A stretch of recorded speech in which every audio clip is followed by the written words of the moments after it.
সাঁতার যদি জানে তা পানি খাওয়া লাগবে? কথা কন না কেন? সাঁতার জানলে পানি খাওয়া লাগবে? তো এখন ইঞ্জিনিয়ার সাহেব নদী পার হবে, দেখে নদীর কিনার মাঝি ঘুম পাড়তেছে। ইঞ্জিনিয়ার বলে, মাঝি আমি একটু এপার থেকে ওই পারে যাব, তুমি পার করে দিবে। মাঝি বলে, এটাই তো আমার কাম, ওঠেন। তো ইঞ্জিনিয়ার নদীতে নৌকায় উঠি জিজ্ঞাসা করতেছে, মাঝি তুমি সারাদিন কত মানুষ পারাপার করো, তার অঙ্ক হিসাব জানো? মাঝি বলতে, স্যার আমি মূর্খ মানুষ, হিসাব জানি না। ইঞ্জিনিয়ার বলে, যে বেটা হিসাব জানে না তার জীবন হলো 4 আনা মাটি। কয় আনা মাটি? 16 আনার মধ্যে 4 আনা শেষ। নৌকা কিছু দূর যাওয়ার পরে ইঞ্জিনিয়ার বলতেছে, ও মাঝি এই নৌকা সর্বপ্রথম কে তৈরি করেছ?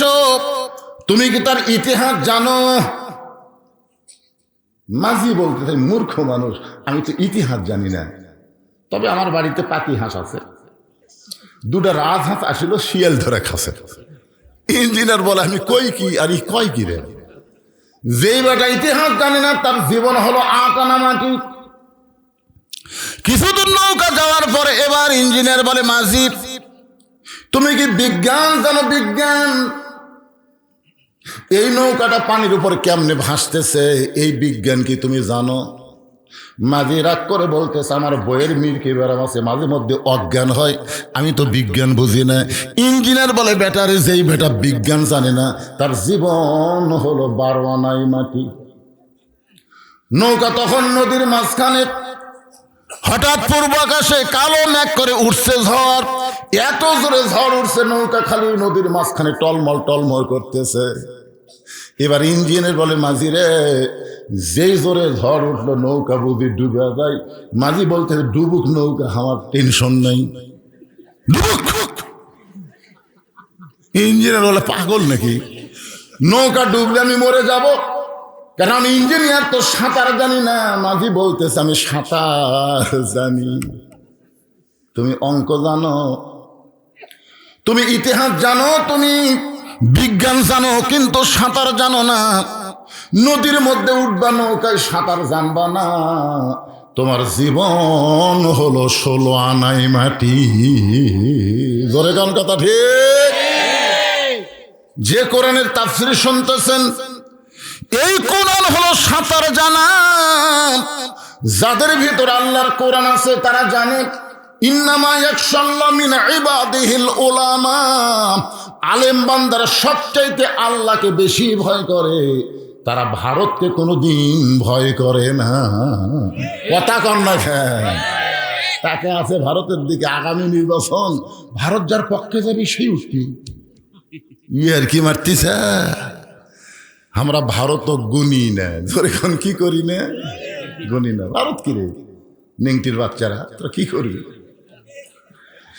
আমি এক ওয়াজে বলছিলাম, ভারত যদি বেশি মাস্তানি করে বাংলাদেশে ঢুকবার চাই, তোমরা 2.5 হাত লাঠি থুবা আর ট্যারের মধ্যে একটা খুর থুবে। ওরা ঢুকবি, লাঠি দিয়ে পাড়ে ফেলে দিবে, খুর দিয়ে কেটে দিবে। এই ওয়াজটা এতই ভাইরাল ভারতে হবে, বুঝলেন? হিন্দুরা এই বক্তাকে রে তো খুর দিয়ে আমাকে আগা কেটে দিবি আর লাঠি দিয়ে ঠাসিয়ে দিবি। ওরে বাবা,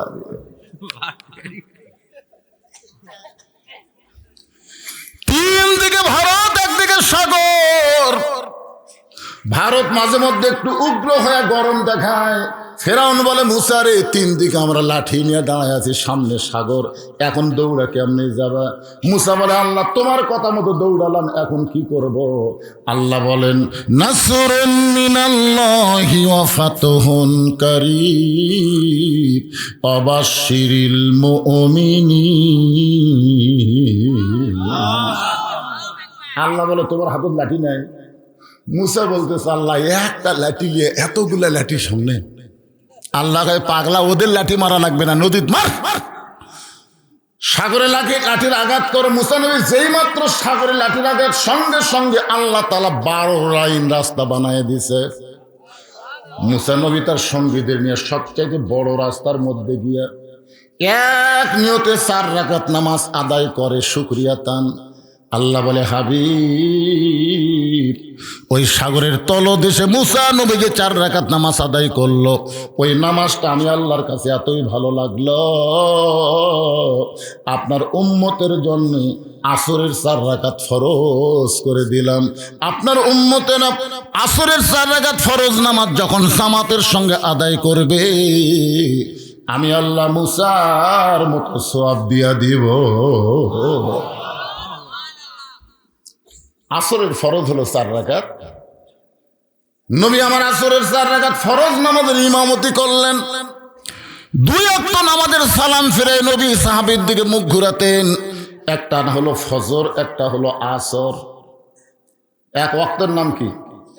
ফজর, আর ওয়াক্তের নাম হলো আসর। এই 2 ওয়াক্ত নামাজের পরে কোনো সুন্নত নেই, নফল নাই। আপনারা বলেন তো, জোহরের পরে সুন্নত নফল আছে না নাই? মাগরিবের পরে সুন্নত নফল আছে না নাই? এশার পরে সুন্নত নফল আছে না নাই? কিন্তু আসরের পরে, ফজরের পরে আপনারা বলেন তো কেন নাই? না জানলে এক কথা, জানি না। আজকে কি আর কি বার বেড়াচ্ছেন, এগুলো জানবারই চাচ্ছেন। সরে ঠিক না তো, মাইক ছাড়া খালি মুখে ওয়াজ করলে মনে ভালো বুঝতো। কিরে আপনার বুঝবার পারতেছেন? বুঝবার পারতেছেন? যে রকমই হোক, ভং ভং করুক আর ভোঁ ভোঁ করুক আর ফ্যাট ফ্যাট করুক, বোঝা যাচ্ছে তো? আলহামদুলিল্লাহ। আপনারা বুঝবার পারলেই হলো। ভালো হবি না মানে নামাজের ওয়াজ হচ্ছে, আল্লাহ তো ভালো করে দিবে। নামাজ কার? আমাদের না আল্লাহর? হ্যাঁ, নামাজ শুধুমাত্র আল্লাহর জন্য। একটু মনোযোগ দিয়ে শুনবেন। আসরের নামাজ পড়ে নবী সাহাবীর দিকে মুখ ঘুরে দাঁড়িয়ে গেলেন। মুখ ঘুরে দাঁড়িয়ে গেলেন। আবু বকর বললেন, ইয়া রাসূলুল্লাহ, আজকে আসরের নামাজের পরে আপনি আপনার জীবনের সবচাইতে গুরুত্বপূর্ণ ওয়াজ করবেন, ওই মেম্বরে বসে আপনি ওয়াজ করেন। রাসূল বলেন, আবু বকর, আজকের গুরুত্বপূর্ণ ওয়াজ আমি বসে করতে পারবো না, আমি দাঁড়িয়ে দাঁড়িয়ে তোমাদেরকে দেখাবার চাই। সবসময় আমি চমকে গেছি, ওরে বাবারে, এতদিন আমরা ওয়াজ শুনেছি, আজকে রাসূল বলতেছে শোনাবার পারবো না, আমি তোমাকে দেখাবার চাই। আপনার বলেন তো, ওয়াজ শোনা আর ওয়াজ দেখা এই দুইটা কি এক? আমরা খালি সারা জীবন বক্তা বলে গেল, শুনে গেলাম, দেখবার তো পারলাম না। আজকে ফজরে ওয়াজ দেখা যাবে, যদি মুসল্লি বেশি হয় তাহলে কবি না রে, ওয়াজ তো দেখা যাচ্ছে বারে, গতকাল 4 জন হয়েছিল, আজকে 14 জন হচ্ছে। কিন্তু যদি দেখা যায় যে আজকে ওয়াজের ঠেলা, গতকাল 2 জন হয়েছিল, আজকে খালি মুয়াজ্জিন ছাড়া কেউ নেই। কি বুঝতেছেন? আল্লাহ রাসূল মেহরাবের মধ্যে ঢুকলেন। নবী যে জায়গায় দাঁড়িয়ে ইমামতি করেন সেই জায়গাটার নাম হলো মেহরাব। জোরে বলেন, নাম কি? যারা হজ করেছেন তারা জানেন মসজিদে কিবলাতাইন আর মসজিদে কুবাই কিন্তু মেহরাব নাই।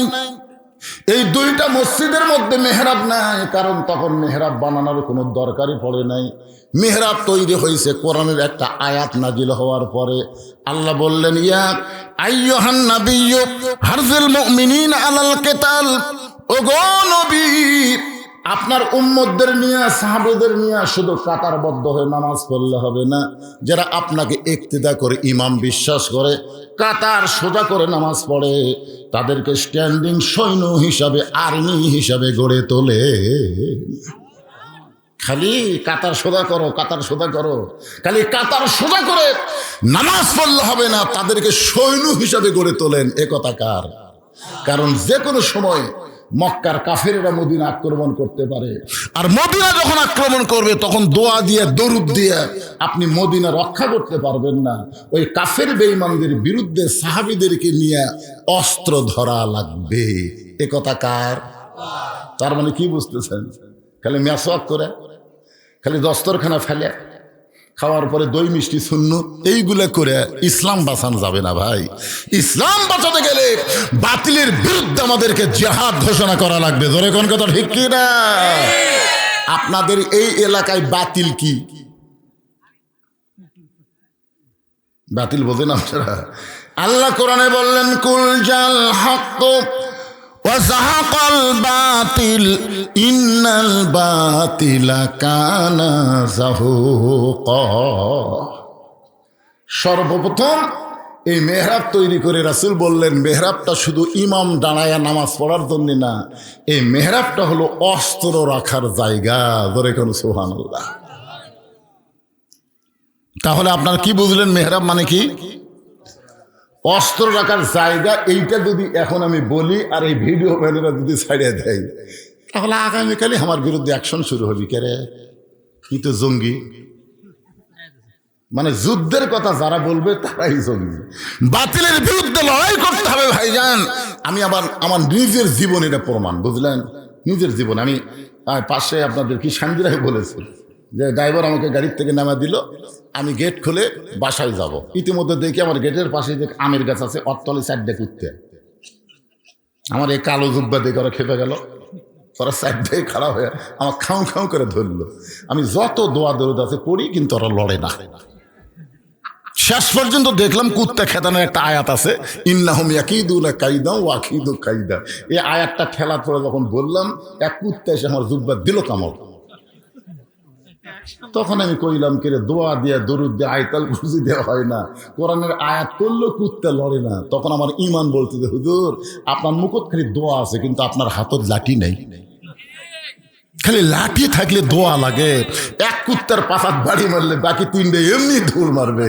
বাংলাদেশের মুসলমানের মুখে খালি দোয়া আছে, কিন্তু হাতত লাঠি নাই। লাঠি থাকলে হাসিনার মতন ফ্যাসিস্ট এই বাংলাদেশে নতুন করে আসতে পারবে না। জোরে বলেন কথা, কথা বলেন না কেন ভাইজান? কথা বলা লাগবে। ভারত পায়তারা করতেছে, ভারতের একটা পুতুল আমাকে দেশত বসাবি। আপনারা ভোটের দিনে খালি ভোট দিলে হবে না, হাতত একটা করে মাল থোয়া লাগবে। কথা বুঝুন, কথা কর না গান। আজকে খালি ভোট দিবার আসিনি, কুত্তে খেতা মারাচ্ছে। ধরে কোন কথা ঠিক করে? এই খাও খাও কুত্তা যা করছে 15.5 বছর, আগামী ফেব্রুয়ারির 12 তারিখে কোনো কুত্তার জায়গা ভোট সেন্টারে হবে না। ধরে কথা কর না কেন? কথা বলা লাগবে। মনে করতেছেন খালি ওয়াশ করবার আছে, আপনার কোনো সাইজ করবার আছে? সাইজ হওয়া লাগবে না। হ্যাঁ, আল্লাহ কোরআনে বলেন, ইন্নাল্লাহা ইয়ামুরুকুম আন তুআদ্দুল আমানাতি ইলা আহলিহা ওয়া ইযা হাকামতুম বাইনান নাস আন তাহকুমু বিল আদল। আল্লাহর নবী আস্তে করে মেহরাবের মধ্যে ঢুকলেন। মেহরাবের ভিতরে ঢুকে নবী একটা থলিয়া, একটা ব্যাগ বের করলেন।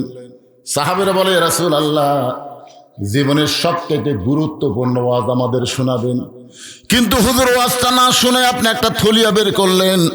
আল্লাহ রাসূল সাহাবীদের প্রশ্নের কোনো উত্তর না দিয়া ওই ব্যাগের ভিতর থেকে একটা জিনিস টেনে টেনে বের করতেছেন।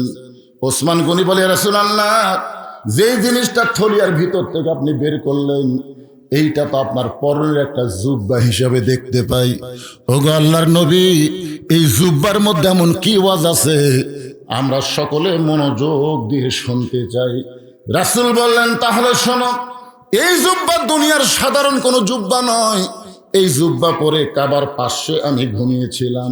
আমি নবী যখন এই জুব্বা পর অবস্থায় ঘুমিয়ে চেতন, এমন সময় ফেরেশতা জিবরাইল আমাকে ঘুম থেকে করলো চেতন।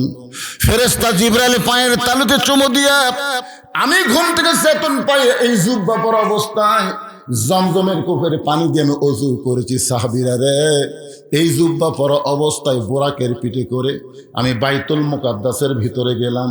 বাইতুল মুকাদ্দাসের মধ্যে গিয়া আমি নবী 2 রাকাত নামাজের ইমামতি করলাম। সুবহানাল্লাহ। রাসূল বললেন, এই জুব্বা দুনিয়ার সাধারণ কোনো জুব্বা নয়। এই জুব্বা পরা অবস্থায় সমস্ত নবী রাসূল আমাকে ইমাম মেনে তারা আমার পিছনে ইক্তেদা করলো। আমাকে আল্লাহ তাআলা ডিগ্রি দিলেন ইমামুল আম্বিয়া, ইমামুল মুরসালিন। এই জুব্বা পরে আমি বোরাকের পিঠে করে 7 আসমান পাড়ি দিলাম। এই জুব্বা পরা অবস্থায় রফরফে পাড়ি দিয়া আমি সিদরাতুল মুনতাহা অতিক্রম করে এই জুব্বা পরা অবস্থায় আমি আল্লাহর আরশে গেলাম। আল্লাহর আরশে গিয়ে আল্লাহ পাক আমার সঙ্গে মেরাজ করলো, সাক্ষাৎ করলো। এই জুব্বা পরা অবস্থায় আল্লাহ আমাকে 5 ওয়াক্ত নামাজ দিল। সেই নামাজ নিয়ে আবার দুনিয়াতে ফেরত আসলাম। আমি মেরাজ ঘটানোর পর থেকে এই জুব্বাটার কোনোদিন আমি পরি নাই। আমি যত্ন করে এই থলিয়ার মধ্যে রাইখে দিয়েছি, কারণ আমি নবী থাকবো না, আমি নবী অচিরেই দুনিয়া থেকে চলে যাব। আমি যাব এই দামি জুব্বা নিয়ে যাব না, এইটা তোমাদের মধ্যে কাউরে না কাউরে আমি দিয়া যাব। যেই বলছে এই জুব্বাটা আমি নিয়ে যাব না, এত দামি জুব্বা, এই জুব্বাটা আমি তোমাদের মধ্যে কাউরে না কাউরে দিয়ে যাব। এতক্ষণ প্রত্যেকটা সাহাবী বসেছিলেন, এবার তারা সাইজ হয়ে বসে গেলেন। এতক্ষণ বসেছিলেন, এবার সাইজ হয়ে বসলেন। আপনার বলেন তো বসা কয় রকম? এতক্ষণ বসে ছিল, কিন্তু এবার সাইজ হয়ে বসছে। তার মানে এই যে আপনারা ওয়াজ শুনবার যাচ্ছেন, আপনাদের মধ্যে কিন্তু দুই ধরনের বসা আছে। একটা বসার নাম হলো আলগা বসা। বলে কোন কি বসা? আলগা, এরকম আলগ হয়ে থাকে। ওয়াজ যদি সাটে তাহলে ডাবে, না সাটলে গায়ের ঘর হচ্ছে না। এরার নাম হলো আলগা বসা। আর একটা বসার নাম হলো ডাবা বসা। এরা বক্তার আকর্ষণে আসে না, এরা আসে আল্লাহর কোরআনের আকর্ষণে। ধরে কোন সুবহানাল্লাহ। কোরআন হাদিস থেকে গুরুত্বপূর্ণ কথা হবে, এরা ডাবা ডাবা খালি শুনতেই থাকবে। রাসূল বললেন এই জুব্বা আমি নিয়ে যাব না, এটা তোমাদের মধ্যে কাউরে না কাউরে দিয়ে যাব। সবাই ডাবা বসে চিন্তা করতেছে, কি এই জুব্বা নবী কাক দিবে? এত দামি জুব্বা নবী কোন সাহাবীরে দিবে? নবীর সবচাইতে নিকটে যে সাহাবী বসে আছেন তার নাম হলো আবু বকর। জোরে বলেন তার নাম কি? আবু বকর মনে মনে চিন্তা করে, এই জুব্বা বুঝি নবী আমাকেই দিবে, এই জুব্বা বলি নবী আমাকেই দিবে। কারণ আল্লাহ নবী নিজেই বলেছেন, আল্লাহর পরে এই দুনিয়াতে কেউ যদি আমার দোস্ত থাকে, এই দোস্তের নাম হলো আবু বকর সিদ্দিক। এই কথাটা কখন বলছে জানেন? যখন আল্লাহ তাআলা নবীকে হিজরতের হুকুম দিলেন। আল্লাহ রাসূল সর্বপ্রথম যার দরজাত গেলেন তার নাম কি? আবু বকর। শুধু একটা বার বলছেন, চারদিকে কাফেররা খালি সাইড আছে, তো রাসূল ছিল বলেন আবু বকর, সাথে সাথে দরজা খুলে গেছে। আল্লাহ নবী বলে, আবু বকর আমি তোমাকে ডাক দাও মাত্র দরজা খুললে কেমনে? আবু বকর বলে, ইয়া রাসূলুল্লাহ আপনার কি মনে আছে কয়েক মাস আগে আপনি বলেছিলেন একদিন আল্লাহ হিজরতের হুকুম দেবে, আমাকে সঙ্গে করে আপনি মদিনায় যাবেন। সেদিন থেকে আজ পর্যন্ত কোনো রাত্রিবেলা ঘুমাইনি, বরং সারা রাত আমি দরজায় দাঁড়িয়ে থাকি। নবী এক টানে আবু বকরকে বুকের মধ্যে নিয়ে কপালে একটা চুমা দেবেন। আবু বকর, আসমানের আল্লাহর পরে এই দুনিয়াতে কেউ যদি আমার দোস্ত থাকে, সে দোস্তের নাম হলো আবু বকর সিদ্দিক। গারে সুরের ভিতরে মাটি থেকে ৬,০০০ ফুট উপরে, যারা হজ করেছেন গারে সুর মাটি থেকে ৬,০০০ ফুট উপরে। নবী আমার একটু দুর্বল হয়ে আবু বকরের উরাতটাকে বালিশ বানিয়ে ঘুমায় গেছেন, কিন্তু হযরত আবু বকর গর্তের মধ্যে ঘুমায় না, মনের মধ্যে নানা রকম চিন্তা। এত ভালো একজন মানুষ, যেই মানুষ কোনোদিন কারো ক্ষতি করে নাই, কোনোদিন কাউরে কষ্ট দেয় নাই, আর সেই মানুষটাকে মক্কার কাফেররা পছন্দ করে না। এত চিন্তা করার পর আবু বকর হঠাৎ খেয়াল করে দেখে নবী তো ঘুম পাড়তেছে, কিন্তু মাথার উপর একটা ছিদ্র দেখতে পায়। আবু বকরের মনের মধ্যে চিন্তা হয়, ছিদ্র দিয়ে কিছু বের হইয়া যদি নবীরে কামড় দেয়। আপনার বলেন তো গর্তের মধ্যে কয়জন? জোরে বলেন কয়জন? আবু বকর একটাবারও মনে করে নাই ছিদ্র দিয়ে কিছু বের হয়ে যদি আমারে কামড় দেয়, এই কথা একটাবারও মনে করে নাই। বারবার মনে করতেছে যদি কিছু বের হয়ে নবীরে কামড় দেয়। এখন ডান উরাতে নবী ঘুম পাড়তেছে, বাম পাখানা গর্তের মুখে লাগায় দিস। আল্লাহ কোরআনে বলেন, আল্লাযী খালাকাল মাউতা ওয়াল হায়াতা লিয়াবলুয়াকুম আইয়ুকুম আহসানু আমালা। আমি আল্লাহ পরীক্ষা করব সুন্দর আমলের। আবু বকর যখন ছিদ্রের মুখে পাটা দিয়েছে, সঙ্গে সঙ্গে বলে, পাহাড়ি এলাকায় বিষাক্ত সাপ, তুই কোথায় রে? সাপ বলে, লব্বাইক আল্লাহ।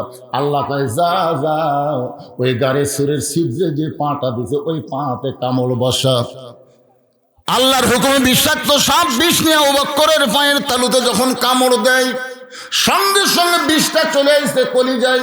আবু বকর বলে, সাপরে তুই কামড় দিলি, বিষটা কলিজায় আসলো, তুই মনে করলি আমি পা টান দেব, আমি মরে যাব, কিন্তু পা টান দিয়ে আল্লাহর নবীকে কামড়ানোর সুযোগ পাবি না। সাপটা বলতেছে আল্লাহ কামড় দিলাম কিন্তু পা তো টান দেয় না। আল্লাহ বলে আবার কামড় মার। সাপটা যখন আবার কামড় মারছে আবু বকর বলে সাপরে একবার কামড় দিয়ে তোর মনের আশা পূরণ হলো না, তুই আবার কামড় দিলি। তুই মনে করছিস আমি পা টান দেব, আমি মরে যাব, কিন্তু আমার পা আমি টান দেব না। সাপটা বলে আল্লাহ দুইবার কামড় মারলাম, এরপরেও যখন পা টান দেয় না কি করব? আল্লাহ বলেন আবার কামড় মার, আবার কামড় মার, আবার কামড় মার। কিতাবের মধ্যে আছে 5বার সাপটা কামড় মারছে।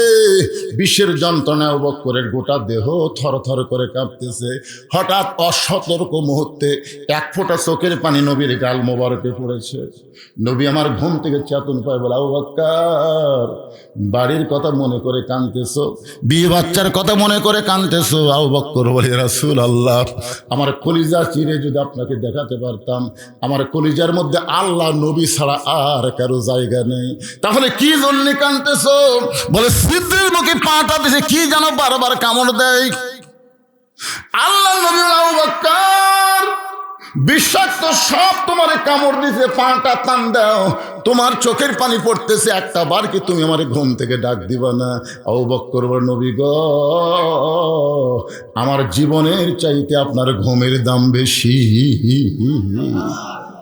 সঙ্গে সঙ্গে নবী বলে আল্লাহ যে আবু বকর নিজের জীবনের দিকে না তাকায়া আমাকে বেশি মহব্বত করে সে আবু বকরকে আমি নবী কি দিব আল্লাহ? আল্লাহ বলে হাবিব রে আপনার সমস্ত উম্মতের নেকি যদি এক পাল্লায় দেওয়া হয় আর আবু বকরের গায়ে সুরের মহব্বত যদি অন্য পাল্লায় দেওয়া হয়, সমস্ত উম্মতের নেকির চাইতে আবু বকরের মহব্বতের ওজন বেশি হবে। আবু বকর মনে মনে চিন্তা করে জুব্বা বুঝি আমি পাই, এত দামি জুব্বা নবী অন্য কাউরে দিবে না আমাকেই দিবে, এই মনে করে চিন্তা করতেছে, কিন্তু জবান খোলার সাহস পাচ্ছে না। এমন সময় আবু বকরের বাম পাশে একজন বসে আছে, তার নাম হলো হযরত ওমর। জোরে বলেন নাম কি? মনে মনে চিন্তা করতেছে এই দামি জুব্বা বুঝি আমিই পাই, কারণ রাসূল বলেছেন আমার পরে কেউ যদি নবী হতো লাউকানা ওমর। নবুয়তের দরজা বন্ধ হয়েছে বলে ওমর নবী হওয়ার পারে নাই। রাসূল বলেছেন নবী হওয়ার সব যোগ্যতা আল্লাহ ওমরকে দান করেছে। এই কোরআনে 23টা আয়াত, জোরে বলেন কয় আয়াত? 23টা আয়াত আল্লাহ শুধুমাত্র উমরের পক্ষে উমরের শানে নাজিল করেছে। জোরে কোন সুবহানাল্লাহ। আল্লাহ রাসূল বলেছেন আমার পরে যদি নবুয়তের দরজা খোলা থাকতো আল্লাহ উমরকে নবী বানায় দিত, কিন্তু আল্লাহ বলে ফেলেছে মা কানা মুহাম্মাদুন আবা আহাদিম মির রিজালিকুম ওয়ালাকিন রাসূলুল্লাহি ওয়া খাতামান নবীন। আমাদের নবীর পরে আর কোন নবী হবে? জোরে কোন হবে? কিন্তু যদি হতো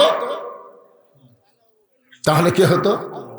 নবীর এই কথাটা আল্লাহর এতই পছন্দ হয়েছে, কিন্তু কি করবে আল্লাহ নিজেই নবুয়তের দরজা বন্ধ করে দিছে। এই জন্য ওমরকে দুনিয়াতে নবী করে পাঠাবেন না, কিন্তু হাসরের ময়দানে আল্লাহ তাআলা নবীর এই কথার দাম দিতে গিয়া ওমরকে নবীদের কাতারে দাঁড় করাইয়া দিবে।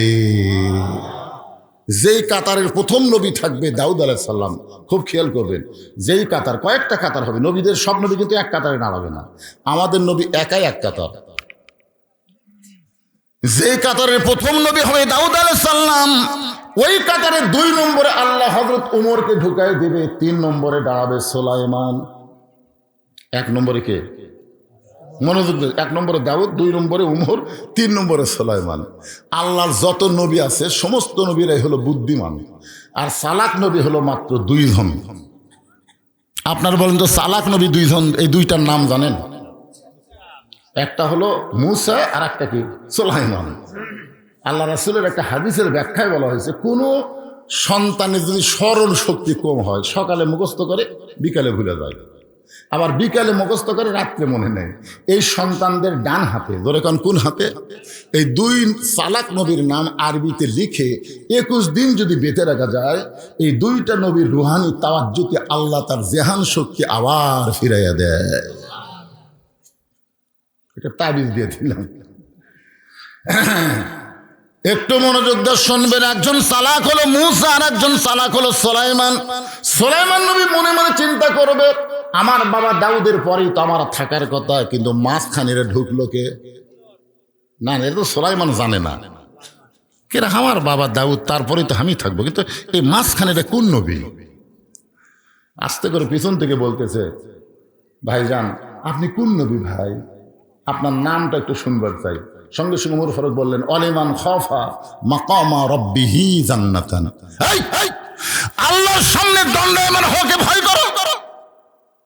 আল্লাহর সামনে দণ্ডায়মান হওয়াকে ভয় যারা করবে, আল্লাহ খুশি হয়ে তাদেরকে 2টা জান্নাত দিয়ে দিবে। জোরে খান সুবহানাল্লাহ। আমি আসামি হয়ে আল্লাহর সামনে দাঁড়ায় আছি, আর তুমি আমাকে বলো কোন নবী ভাই, কোন নবী ভাই? আমি নবী হবার যাবো কেন? আমার নাম হলো ওমর। 3 বার বলেছে আমার নাম হলো ওমর। আল্লাহ নবী বলেন, এই কথা শোনার পরে সুলাইমান বলবে, আমি একজন চালাক নবী হওয়ার কারণে সমস্ত নবীদের নাম জানি, কিন্তু উমর বলে তোমার সামনে যিনি দাঁড়াইছে আমার বাবা দাউদ আলাইহিস সালাম, আর তোমার পিছনে আমি দাঁড়াইছি সুলাইমান। উমর কানবার বলবে, ওগো আল্লাহর নবী সুলাইমান, আমার বড় বেয়াদব হয়ে গেছে, আল্লাহর রাস্তে আমাকে মাফ করেন, আমি কেন নবীদের কাতারে আসলাম আমি তো নিজেই বুঝতে পারলাম না।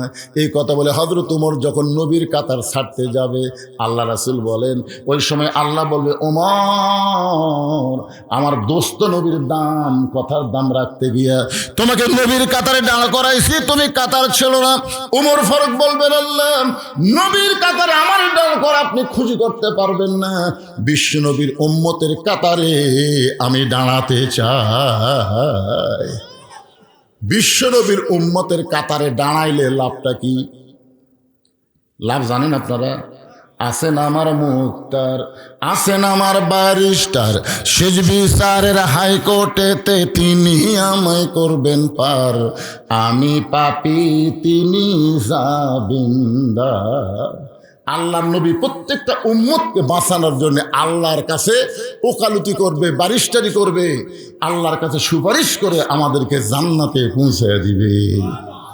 তাহলে বিশ্ব নবীর উম্মতের কাতারে দাঁড়ানো এটা বিশাল একটা ভাগ্যের ব্যাপার। সেই উমর মাথা নিচু করে মনে মনে চিন্তা করে, এই জুব্বা বুঝে আমি পাই। ওমর ফারুকের পাশে একজন মনে মনে চিন্তা করতেছে, জুব্বা বুঝে আমি পাই, কারণ আমি হলাম নবীর ডবল জামাই। আপনারা বলেন তো, আল্লাহ নবীর ডবল জামাই তার নাম কি? খালি ওসমান? খালি ওসমান? এটা একটা হলো। এখানে যারা হাজী সাহেব আছেন, হজ করছেন তো নাকি? আপনি করছেন? মাশাআল্লাহ। এখানে যারা হাজী সাহেব আছে তারা সবাই জানে, জান্নাতুল বাকিতে ঢুকতে গেলে দরজায় গেটে লেখা আছে, এই গোরস্থানের মধ্যে 10,000 সাহাবী ঘুম পাড়তেছে। সুবহানাল্লাহ বলেন। কত হাজার? 10,000-এর বেশি সাহাবী জান্নাতুল বাকির মধ্যে ঘুমায় আছে। আমাদের বাংলাদেশে কিন্তু একটা সাহাবীর কবর নেই, একটাও নেই। যেগুলো আছে সেগুলো খুব বেশি হলে ওই সিলেটের শাহজালাল, মাস্তানে সুলতান বলকি মহিষা, এরা আল্লাহর ওলি হবে, কিন্তু সাহাবী না। আমি একবার সিলেটে গিয়ে দেখলাম একটা মাজার হলো লেদা শাহ। হবিগঞ্জ পার হয়ে একটা মাজার রাস্তার ধারো, মাজারের নাম হলো লেদা শাহ রহমতুল্লাহ আলাই। কিছু দূর যাওয়ার পরে দেখলাম আর একটা মাজার ঘোড়া শাহ রহমতুল্লাহ আলাই। আমি চিন্তা করলাম, ওটা লেদা শাহ, এটা ঘোড়া শাহ, তাহলে আসল শাহ উঠি। একজনকে বললাম, কে রে ভাই লেদা শাহ কি? বলে, হুজুর যে ঘোড়া শাহ কবরের কাছে খাড়াই আছেন ওর ঘোড়া উঠে লাগিয়েছিল, সে লাট ঢাকাতে হচ্ছে লেদা শাহ। আর এই ঘোড়া এই জায়গায় মরছে, এই জন্য আছে ঘোড়া শাহ। আরো সামনের দিকে যাবেন, সেটি আছে ঘোড়ার মালিক। তার মানে বোঝা গেল বাংলাদেশের অধিকাংশই মাজার ভণ্ড। এগুলা কিন্তু রেল লাইনের ধারত হয় না, এগুলা বেশি হয় পাকা রাস্তার ধারত। জোরে কোন কথা ঠিক কিনা? খালি যাবি আর হাদিয়ে মারবি। জান্নাতুল বাকির মধ্যে 10,000-এর বেশি সাহাবীর কবর আছে। সর্বপ্রথম যে কবরটা পাবেন সেই কবরটা হলো ওসমান গনির কবর। যে কবরে ছোট্ট একটা পাথরে লেখা আছে ওসমান গনি, ওসমান গনি। আল্লাহ নবী ডাক দেন, ওসমান, আল্লাহ তোমাকে এত সম্পদ দান করেছে, তুমি কি হিসাব বলতে পারো? ওসমান গনি বলতেছে, ইয়া রাসূলুল্লাহ, আল্লাহ আমাকে যত সম্পদ দান করেছে, এই সম্পদ রাখতে গেলে যে গুদাম হয়, ওই গুদামে যে তালা দেই, সেই তালার চাবি টানতে একটা শক্তিশালী উট হিমশিম খায়। সুবহানাল্লাহ কর না কেন? আল্লাহ আমাকে যত সম্পদ দিছে এই সম্পদ যে গুদামে রাখি, সেই গুদামে তালা দিয়ে ওই তালার চাবি টানতে একটা উট হিমশিম খায়। এখন বলেন তো কত দিছে? বুঝতে পারেননি? গুদামক তালা দিয়ে, সে তালার ছোড়ানি বোঝেন না, ছোড়ানি একটুকু না কোনা, এইটা টানতে একটা উট হিমশিম খায়। আল্লাহ নবী ওসমান, যে আল্লাহ তোমাকে এত সম্পদ দিচ্ছে, সেই সম্পদ যদি আল্লাহ ফেরত চায়, চাহিদা মাত্র আর বাহককে ফেরত দেওয়া লাগবে, তুমি কি ফেরত দিবে? যদি আল্লাহ চায় তুমি কি দিবা? সঙ্গে সঙ্গে ওসমান গনি মারছে দৌড়। ওসমান গনি যখন দৌড় মারলো, প্রত্যেক সাহাবী চিন্তায় পড়ে গেল। নবী এমন কথা বললো, ওসমান দৌড় মারলো কেন? কিছুক্ষণ পরে সমস্ত সাহাবী নবী দেখতে পায় যে উটটা চাবি বহন করে, ওই উটটা রশি ধরে ধরে নবীর দরবারে এসে বলতেছি, ইয়া রাসূলুল্লাহ, সমস্ত সম্পদের গুদাম, গুদামে তালা সহ চাবি টানা উটটাও পর্যন্ত আমি আল্লাহরে দিয়ে দিলাম। গুদাম দিলাম, গুদামে যে সম্পদ আছে সম্পদ দিলাম, গুদামে যে তালা লাগাইছি তালাও দিলাম, ওই তালার চাবি বহনকারী উটটাও পর্যন্ত আমি আল্লাহ দিয়ে দিলাম। নবী বলে, আল্লাহ যে ওসমান চাহিদা মাত্র সব তোমাকে ফিরাই দিল, তুমি আল্লাহ ওসমানকে কি দিবা? আল্লাহ বললেন, আমি আমার জ্ঞানী ডিগ্রি ওসমান রে দিয়ে দিলাম। সুবহানাল্লাহ। সেদিন থেকে নাম হলো ওসমান গনি। আর একটা ডিগ্রি হচ্ছে ওসমান জুন্নুরাইন। ওসমান হলো দুইটা নূরের অধিকারী। ধরে কোন সুবহানাল্লাহ। আল্লাহ নবীর দুইটা মেয়েকে পর পর বিয়ে করেছিলেন। প্রথম বিয়ে করেছিলেন সেই মেয়েটার নাম হলো রোকেয়া। দ্বিতীয় যে মেয়েটাকে বিয়ে করেছিলেন তার নাম হলো কুলসুমা। একসঙ্গে দুই মেয়েকে বিয়ে করা জায়েজ নাই, তবে একটা মরে গেলে আর একটা যদি রাজি হয় ইসলাম জায়েজ করেছে। আমার কথা কি বুঝবার পারলেন? একসঙ্গে দুই বোনকে বিয়ে করা, এবারে জোরে বললে কি হয়? একসঙ্গে দুই বোনকে বিয়ে করা। এক বোনকে বিয়ে করেছে আর একটা যুবতীশালী হুন্ডার পাশে নিয়ে ফিল্ডিং মারা জায়েজ? বিয়ে করা যদি জায়েজ না হয় তাহলে ফিল্ডিং মারা জায়েজ নাই। আমার এলাকার এক শালি মারা গেছে, বুঝলেন? দুলাই ভাষা বলতেছে, আমি আমার আদরের শালির লাশটা ধরে কবরে নামাবার চাই। আমার আদরের শালির লাশটা ধরে কুটি নামাবি? ওই তো ফতুয়া জানে না, আবেগে বলে ফেলে দিছে। আমার কলজার টুকরা শালি, হাতেরও শালি মরে গেছে, আমি তার লাশটা ধরে কবরে নামাবো। পাশ থেকে এক হুজুর, হারাম হারাম হারাম, শালির লাশ স্পর্শ করা হারাম। দুলা ভাই মুসকি মুসকি হাসে। তাহলে হাসেন কেন?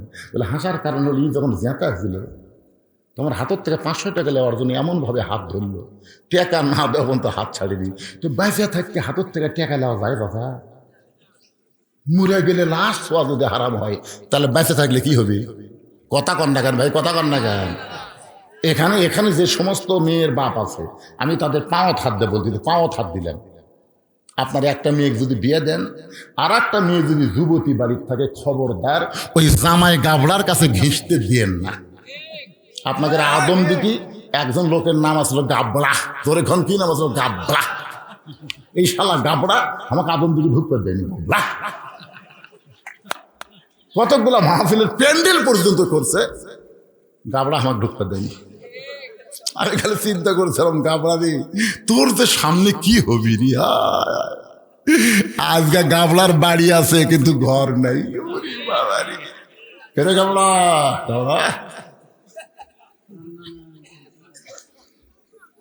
অ্যাঙ্গেল একটা ডোজ দিয়ে দিলাম। গাবড়া যদি বেচা থাকে তাহলে বুঝবি, বলবি সে তুই বন্ধ করে পারবি না, তুই পলে যাবি, বলবি সে ঠিকই ঢুকবি। তোরে কার কথা দেখতে অ্যাঙ্গেল আছে, অ্যাঙ্গেলের দিন শেষ। এখন ডাইরেক্টের বাংলাদেশ আরো অ্যাঙ্গেল। একটু মনোযোগ দিয়ে শুনবেন। আল্লাহ রাসূল বলেছেন, রে মেয়েরা শোনো, যে সমস্ত মেয়েরা পর্দার অন্তর আছেন আপনারা একটু মনোযোগ দিয়ে শুনবেন। দুইটা পুরুষকে তোমরা কাল সাপের মতন ভয় করবা। একটার নাম হলো দেওরা, আর একটার নাম হলো দুলা ভাই। একটা পুরুষের নাম হলো দেওরা, দেওরা বোঝেন আপনারা, আর একটার নাম হলো দুলা ভাই। এই দুইটা পুরুষ কিন্তু সুযোগে সদ্ব্যবহার করে। চিন্তা করে, বোন তো আমার ঘরতে আছে, আর ওর ছোট বোনের যদি আমি একটু একটু তাহলে চিন্তা করবি আমি কিছু বলবার গেলে আমার বোনের ভাত যাবি। আর ভাইয়া যখন মানুষ হয়ে গেছে তখন দেওরা ভাবির সামনে গিয়ে গান শুরু করেছে, ভাইয়া তোমার বর আমি যে দেবর, বুঝে দেখো ভাবি কার বেশি দাবি, ভাইয়া গেছে মালয়েশিয়ায় আমি এখন আসি। একদিন দেওরা যা ভাবি বলতে, ভাবি আপনার যে কি সাইজ, ভাবি মনে হয় আপনার বিয়েই হয়নি। এমন কথা শুনে ভাবি কান্দের কয়, এই সুন্দর কথা তোমার ভাই জীবনেও কয়। মেয়ে মানুষের খালি একটু তারিফ করেন, কি সাইজ রে, মনে বিয়েই হয়। আর আপনি জানেন দেওরা ভাবির তারিফ করার কারণ কি? ওই ওভার ডিউটি করবি, ওভার ডিউটি করবি। হাসতেছেন? আজকে পরকীয়া নষ্টমী সমাজের মধ্যে এই কারণে বেশি হচ্ছে। ধরে কথা কন না কেন, কথা কন না কেন? আমার মায়ের একটু মনোযোগ দিয়ে শুনবেন। ওসমান গনি আল্লাহ নবীর দুইটা মেয়েকে বিয়ে করেছেন পরপর। প্রথম যাকে বিয়ে করেছিলেন তার নাম হলো রোকেয়া। রোকেয়া যখন দুনিয়া থেকে বিদায় হয়ে গেল, এরপর যাকে বিয়ে করলেন তার নাম হলো কুলসুমা। এই দুইটা মেয়েকে বিয়ে করার কারণে আল্লাহ তাআলা তাকে একটা ডিগ্রি দিল, সেই ডিগ্রির নাম হলো জুন্নুরাইন, দুইটা নূরের অধিকারী। সবচাইতে বড় ডিগ্রি হলো ওসমান গানি, ধরে কান সুবহানাল্লাহ। ওসমান ধনী। আর আমরা কি? এখানে যতগুলো লোক আছে আমরা কি? আল্লাহ কোরআনে বলেছেন আল্লাহ গানিয়ুন ওয়া আনতুমুল ফুকারা। আল্লাহ হচ্ছেন ধনী, আমরা হলাম ফকির। ধরে কান আমরা কি? আরো জোরে, জোরসে বলুন। পর্দার অন্তরালে যারা আছে এরা কি? এরা ফকির। মরদ মানুষ যদি ফকির হয় তাহলে মেয়ে মানুষ কি? আরো জোরে, জোরসে বলুন। আপনারা বলেন তো, অনেক দিন হলে ফকির কিন্তু নিচে ছিল আর ফকুরনির জাত ছিল উপরে। ধরে কোন কথা ঠিক না? আগামী 12 তারিখে আমরা সবাই সিদ্ধান্ত নেব আর কোন ফকুরনি যেন বাংলাদেশের প্রধানমন্ত্রী হবার না পারে।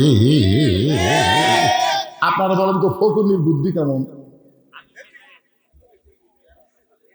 এক বাড়ির ভিক্ষা করে দেয়, বলতেছে মা মা 4টা ভিক্ষা দাও। বাড়ির বেটার বউ বলছে 4 দেয় না, 4 সের দেয়। ফকুরনি কয় কে মা 4 সের কেন? শাশুড়ি আমার গাল দেয়, অন্য বাড়ি পান খাবার গেছে, এই সুযোগে তুমি আইসো, তোমার 4 সের চাল দিয়ে আমি সংসার ঢুসে দেবো। ওই ফকুরনি 4 সের চাল দিতে। ফকুরনি চিন্তা করে সারাদিন ভিক্ষা করলে 2 সেরই হয়, আরে এক বাড়ি দিল 4 সের। বেটার বউ বলে ফকুরনি মা খবরদার এই কথা তার কাউরে কইও না। ফকুরনি বলে আমার কি ঠেকা পড়ছে, আমি কাউরে খবর না। ওই 4 সের চাল পেয়ে রাস্তা দিয়ে যাচ্ছে আর বলতেছে ওই বাড়ি বেটার বই শাশুড়িকে কি হলো, আমাকে 4 সের চাল দেখাইছে, কাউরে দাম কেউ না, আমি কমো না। একলা একলা গল্প করে আর কমো না। একজন জিজ্ঞাসা করে ফকুরনির বিড়ি কি হয়েছে, ওই বাড়ির বেটার বউ 4 সের চাল দেখাইলো, কাউরে দাম কেউ না, কাউরে কমো না বাবা, কাউরে কমো না। চিন্তা করে দেখেন, সেই ফকুরনি সামান্য একটা ঝোলার চাল সামলাবার পারলো না, সেই ফকুরনি যদি দেশ সামলাবার দেন পারবি? বোঝেন না কেন আপনারা? এই জন্য আল্লাহ কোরআনে বলেন আর রিজালু কাওয়ামুন আলান নিসা, পুরুষ থাকবে উপরে, নারী থাকবে নিচে। এই কথা বক্তা বল নসিবের না, এই কথা হলো আমার আল্লাহ। জোরে বলেন কার? যেই বাড়িতে মেয়ে মানুষ জোরে কথা কয় ওই বাড়িতে মরদ মানুষ আছে কি না বোঝা যায় না। দেখবেন যেই বাড়িতে মেয়ে মানুষ সেই চিল্লাই, ওই বাড়িতে মরদ মানুষ বিলাই হয়ে।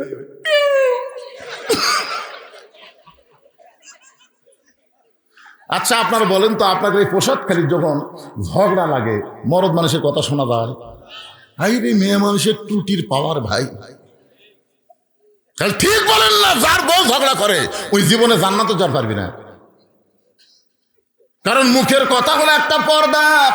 আপনার বউ ঝগড়া করার কারণে তার পর্দার খেলাফ হয়ে গেল। রাসূল বলেছেন দায়ুস লা ইয়াদখুল জান্নাত, দায়ুস কোনোদিন জান্নাতে যাবার পারবে না। এই জন্য আমার মা বোনদেরকে আমাদের সাইজের মধ্যে রাখার দরকার আছে না নাই? আমার মায়েদের জন্য বলতে যে মা আপনাদের বেশি ওয়াজ শোনা লাগবে না, একটা আমল করবেন।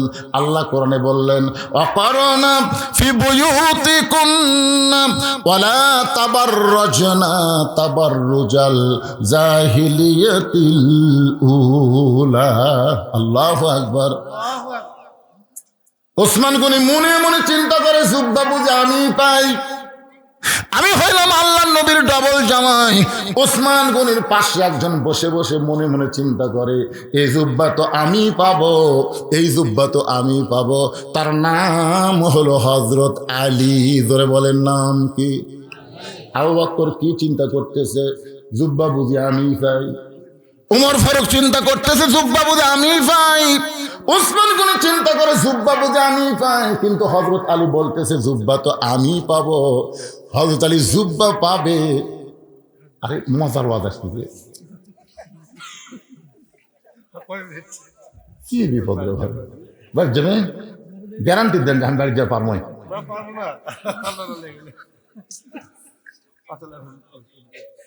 আপনাদের চেয়ারম্যান বসে আছে তো, সেই মজা লাগছে না। চেয়ারম্যানের তো বেশিক্ষণ থাকতে পারছে না, বলছেন সারাদিন কাজ কাম করে মানুষের, এখন তো একটা ফকুর নিয়ে পর্যন্ত। ও চেয়ারম্যান, আমার বৃদ্ধ ভাতার কি হল?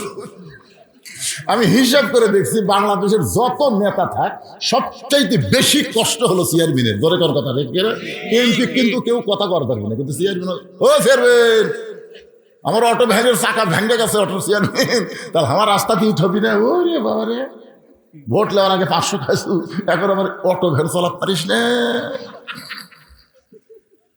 কি মনে করতেছেন আগামী নির্বাচন আসতেছে, 1 টাকা খাওয়া আপনার জন্য গু খাওয়ার মতন হারাম। ধরে কথা কর না কেন, কথা কর না।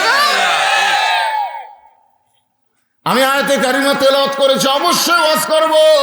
ইন্নাল্লাহা ইয়ামুরুকুম আন তুআদ্দুল আমানাতি ইলা আহলিহা ওয়া ইযা হাকামতুম বাইনান নাস আন তাহকুমু বিল আদল। এই আয়াতের বাংলা অর্থ আমি বুঝাবো। এই কথা কোনোদিনও বলবেন না আমার ভোট আমি দিব, যাকে খুশি তাকে দিব। এইটা করে মুসলমানের কথা না।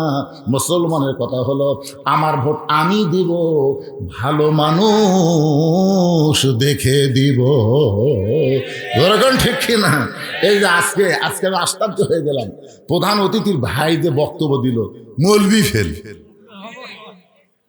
এই মসজিদ মধ্যে শুনে বলে হাইরি তো সবই জানে রে, খালি জানে না অবশ্যই মানে। চেহারা দেখলে কিছুটা নূর দেখা যায়। ধরে কর কথা ঠিক কিনা ভাই যান? ভালো মানুষ খালি টুপিওয়ালারাই ভালো মানুষ, জুব্বালারাই ভালো মানুষ তা কিন্তু না। সমাজের মধ্যে এমন অনেক ভালো মানুষ আছে যারা নির্বাচনে যদি আসে আপনি কিন্তু প্রতীক দেখবেন না, আপনি ভালো মানুষ দেখে ভোটটা দেওয়া লাগবে। এই ভোটটা হবে আপনার জান্নাত, এই ভোটের কারণেই যাওয়া লাগবে জাহান্নাম। যে আয়াতে কারিমা তেলাওয়াত করলাম তার তাফসীর করে আপনাদের বুঝাবো, তবে যেটা বলতেছে একটু মনোযোগ দিয়ে শোনেন। হযরত আলী বলতেছে এই জুব্বাত আমি পাবো। এই কথা বলার অধিকার হযরত আলী কেমনে পাইল? কেন হযরত আলী চিন্তা করে দেখে, একদিন আল্লাহর নবী বলেছেন, শোনেন মনোযোগ দিয়ে, আল্লাহর নবী বলেছেন সাহাবীরা তোমাদের মাঝখানে এমন একজন ব্যক্তি আছে যেই ব্যক্তি আমি নবীর চাইতেও 2 দিক দিয়ে বড়। আল্লাহ রাসূল বলতেছেন সাহাবীরা তোমাদের মাঝখানে এমন একজন মহান ব্যক্তি বসে আছে যেই ব্যক্তিটা আমি নবীর চাইতেও 2 দিক দিয়ে বড়। সাহাবীরা বলে না হুজুর আপনার চাইতে বড় এটা আমরা মানব না। রাসূল বললেন তোমরা না মানলেও আমি মানতেছি। ওমর ফারুক বললেন আপনার চাইতে 2 দিক দিয়ে বড়। সেই সাহাবীর নাম কি? রাসূল বললেন তার নাম হলো হযরত আলী। আল্লাহ নবী বললেন শোনো বাবা, আদম থেকে আমি নবী পর্যন্ত যত নবী দুনিয়াতে আইছে এই নবীর বইরা জান্নাতে হবে, জান্নাতে যাবে, কিন্তু জান্নাতি নারীদের নেত্রী কোন নবীর বিবি হতে পারবে না। জান্নাতি নারীদের নেত্রী হবে আমার কলিজার টুকরা ফাতেমা। এই ফাতেমার স্বামী যিনি, তিনি হলেন পৃথিবীর শ্রেষ্ঠ স্বামী। সুবহানাল্লাহ কন্যা কেন? আল্লাহ নবীর বিবির নাম খাদিজাতুল কুবরা। নবী কিন্তু সর্বসাকুল্যে 11টা বিয়ে করছেন। জোরে বলেন কয়টা? এই নবীর উম্মতের একটু হিসাব থবেন, কেউ কয় 13টা, কেউ কয় 15টা, এটা ঠিক না। সর্বসাকুল্যে বিয়ে করছেন কয়টা? আরো জোরে। 11টা বইয়ের মধ্যে নবী শুধু একজনকে ইচ্ছা করে বিয়ে করছেন। একজনটা একটা মেয়েকে নবী ইচ্ছা করে বিয়ে করছেন, আর অন্য 10টাকে নবী ইচ্ছা করে বিয়ে করেননি। নিজের ইচ্ছায় বিয়ে করছে কয়টা? একটা। আপনার বলেন তো নিজের ইচ্ছায় যাকে বিয়ে করছে তার নাম কি? এই ইউটিউবের লোকেরা কওগে এরা প্রতিদিন ওয়াজ শোনা শোনা ওয়াজের ফ্যাক্টরি হয়ে গেছে। আপনারা তারা আমার সামনে বসে আছেন, এক একজন একটা চিন্তা করতেছেন কুন্ডে রে। খাদিজাতুল কুবরা কেউ নবী ইচ্ছা করে বিয়ে করেন নাই, কারণ নবী এত গরিব ছিলেন। খাদিজা ছিলেন তখন মক্কার সবচেয়ে ধনবতী। এই ধনবতী খাদিজাকে নবী ইচ্ছা করে বিয়ে করতে পারেন না। খাদিজা বিয়ে বসেছেন, নবী করেছেন। সুবহানাল্লাহ। আয়েশাকে নবী ইচ্ছা করে বিয়ে করেন নাই, কারণ নবী যখন আয়েশাকে বিয়ে করেছেন তখন আয়েশার বয়স হলো মাত্র 6 বছর। ধরে বলেন কয় বছর? 6 বছরের ছোট্ট একটা মেয়েকে নবী ইচ্ছা করে বিয়ে করতে পারেন না। আল্লাহ হুকুম করেছেন, এই কারণ নবী আয়েশারে বিয়ে করছে। শুধু একজনকে নবী ইচ্ছা করে বিয়ে করছেন, তার নাম হলো উম্মে সালমা। ধরে বলেন নাম কি? আল্লাহ নবী ঘটক পাঠাইছিলেন উম্মে সালমার বাড়িতে। ঘটক যা বলতেছে, উম্মে সালমা আল্লাহ নবী আপনাকে বিয়ে করতে চায়। উম্মে সালমা বললেন আমি বিয়ে বসবো না। উম্মে সালমা বললেন আমি বিয়ে বসবো না। ঘটক বলে উম্মে সালমা, যেই নবীর জুতার পরশে আল্লাহর আরশ ধন্য হয়ে যায়। সুবহানাল্লাহ কন্যা গান। লাইলাতুল মেরাজ সিদরাতুল মুনতাহা পাড়ি দিয়ে আল্লাহর আরশের দিকে নবী যখন যাচ্ছেন, এমন সময় জিবরাইল বলে নবী গো, আপনি কি জুতা পায়ে আল্লাহর আরশে যাবেন? নবী বলতেছে ও জিবরাইল, আল্লাহর সঙ্গে মিরাজ করার আশায় আমার জুতা খোলার কথা খেয়াল নাই। এই মনে করে যখন নবী আমার জুতা খুলতে যাবে, আরশ থেকে আওয়াজ আসতেছে, ওগো নবী, জিবরাইল আপনাকে চিনে না বলে আপনার জুতার কথা বললো, কিন্তু আমি আল্লাহ আপনাকে চিনি। আমার আরশ দামি হতে পারে, কিন্তু আপনার জুতার পরশে আজকে ধন্য হয়ে যাবে। তোর পাহাড়ের ধুলি লাগিয়া, তোর পাহাড়ের ধুলি লাগিয়া মুসা নবীর সম্মান বেড়ে যায়। নূর নবীর জুতার ধুলায় আল্লাহর আরশ ধন্য। সুবহানাল্লাহ। সেই নবী তোমাকে বিয়ে করতে চায়, আর তুমি বলতেছো বিয়ে বসবো না। উম্মে সালমা বলতেছে আমি নবীর সঙ্গে বিয়ে বসবই না। ঘটক এসে নবীর কাছে বলতেছে, হুজুর এই বেদবের কাছে হাত কেন পাঠাচ্ছেন? আপনার প্রস্তাব যে প্রত্যাখ্যান করে এই মানুষ। আল্লাহ রাসূল বললেন, ঘটকারি ঠিক মতো করবার পারো না, আবার রিপোর্ট দাও, আমি নিজেই যাচ্ছি। আল্লাহ রাসূল নিজে উম্মে সালমার দরজা দিয়ে সালাম দিলেন, আসসালামু আলাইকুম ইয়া আহলাল বাইত। উম্মে সালমা বলে ওয়ালাইকুম আসসালাম, আপনার শরম নাই? উম্মে সালমা বলতেছে ওয়ালাইকুম আসসালাম, আপনার শরম নাই? আমি ঘটক ফিরে দিলাম, তারপর আপনি আবার আইছেন। রাসূল বলে উম্মে সালমা আমি আপনাকে বিয়ে করতে চাই। উম্মে সালমা বলতেছে আমাকে বিয়ে যদি করবারই চান, আমার 3টা শর্ত পুরা করা লাগবে, পারবেন? উম্মে সালমা বলতেছে আমার 3টা শর্ত পুরা করলে আমি আপনার সঙ্গে বিয়ে বসবো। রাসূল বলেন প্রয়োজন হলে তোমার 3টা শর্ত পুরা করে হলো আমি তোমাকে বিবাহ করব ইনশাআল্লাহ। এখন আপনাদের কাছে আমার প্রশ্ন, উম্মে সালমার মধ্যে এমন কি আছে যেটার কারণে নবী নিজে বিয়ে করতে পাগল হয়ে গেলেন? আমার মায়েরা যারা পর্দার অন্তরে বসে আছেন, মা, উম্মে সালমা যে 3টা শর্ত নবীকে দিলেন, পুরুষ মানুষের জন্য প্রয়োজন না হোক, আপনাদের জন্য এইটা শোনা দরকার। আপনারা বলেন মেয়েদের কিছু আর শোনা দরকার আছে না নাই? কারণ বউগুলা যদি ভালো হয়, স্বামীগুলা যে জান্নাত পাবি। সুবহানাল্লাহ। আমরা বাইরে থেকে যখন ঘরের মধ্যে ঢুকলি প্যাঁ এটা নাই উঠে নেই, তখন আমরা কই বাইরেই ভালো রে, বাইরেই ভালো। মরদ মানুষ যখন বাড়ির থাকতেই পারতেছে না, এই শালা বইয়ের অত্যাচারে।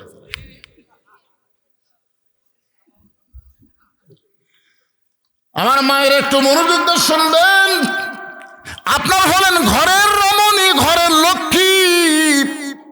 স্বামীরে খেদমত করবেন, ভালোবাসবেন। স্বামী স্ত্রীর মধ্যে মহব্বত যখন পুরা হবে, আল্লাহ তাআলা ওই বাড়ির জন্য রহমত আর বরকতের দরজা খুলে দিবে।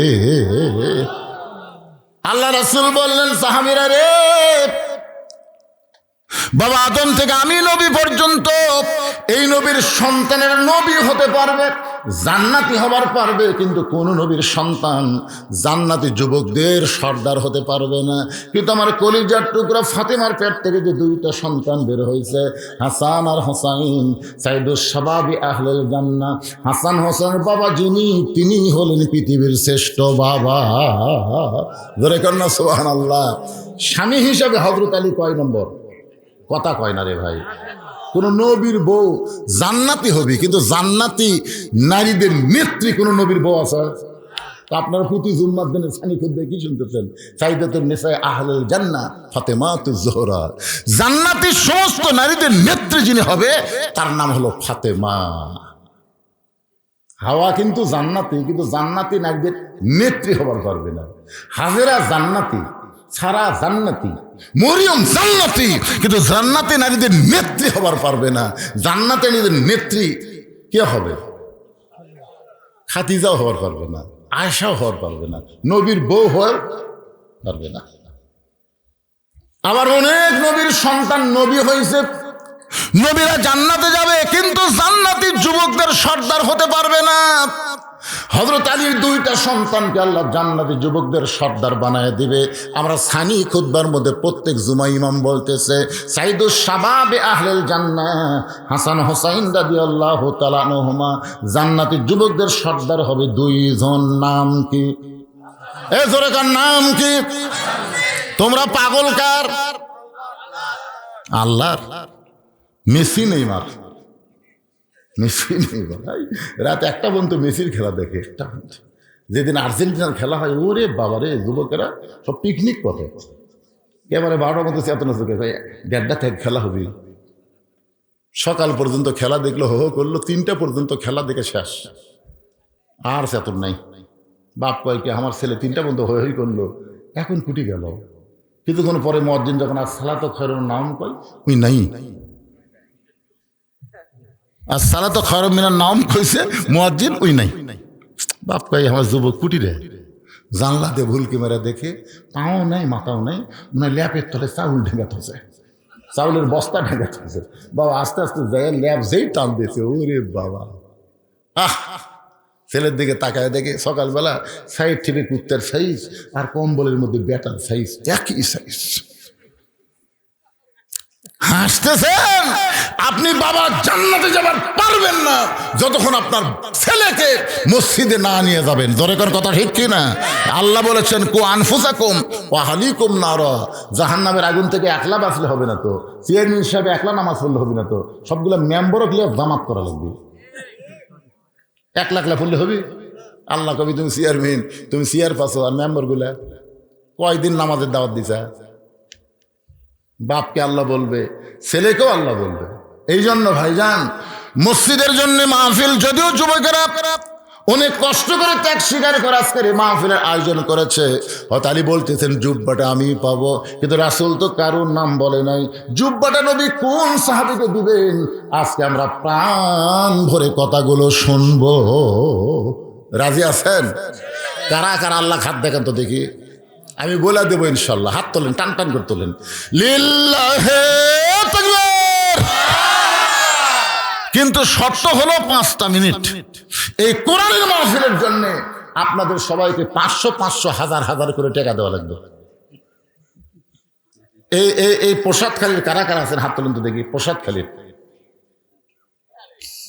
নিয়ে আবার হাত তুলছে সামনে, তাই এইরকম ব্যাকা করে সোজা করে চলবে বাজার।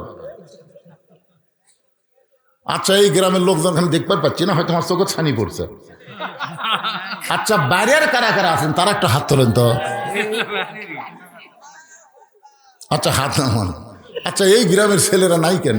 যে যুবকেরা আজকের মাহফিল করলো, এই যুবকেরা কুটি গেল রে? এই গ্রামবাসীরা, প্রসাদখালী গ্রামবাসী, আপনার কোথায়?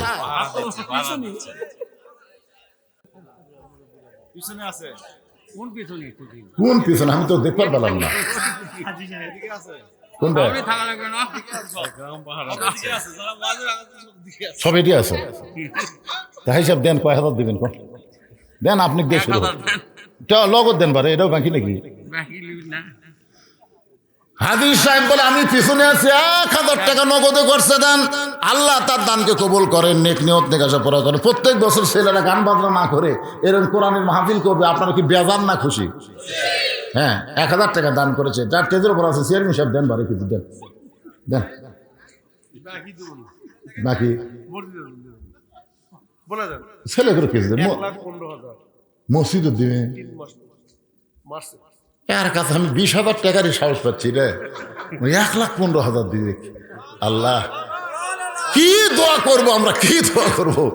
এইটা যেন যতদিন বাঁচে ততদিন যেন চেয়ারম্যান থাকে, তোর এখন আমিন। যদি নিয়ত থাকে উপরে যাবে, উপজেলা চেয়ারম্যান যাক, কি কন? আমি আশাই করিনি 1,15,000 দিবি আল্লাহর ঘর মসজিদের জন্য, তাও 3 মাসের মধ্যেই। আল্লাহ তাকে দান করার তৌফিক দান করুক, সকলে বলে আমিন। জনগণের খাদেম হিসাবে কবুল করুক, জোরে করে আমিন। চেয়ারম্যান সাহেব নগদ কিছু দেন পারে, কিছুই নাই। মানে আজকের মাহফিলটা হচ্ছে মসজিদের উন্নয়ন কল্পনা। তো এই ছেলেরা মাহফিল করবে এই মাহফিলের জন্য। আগে দিছেন? হ্যাঁ,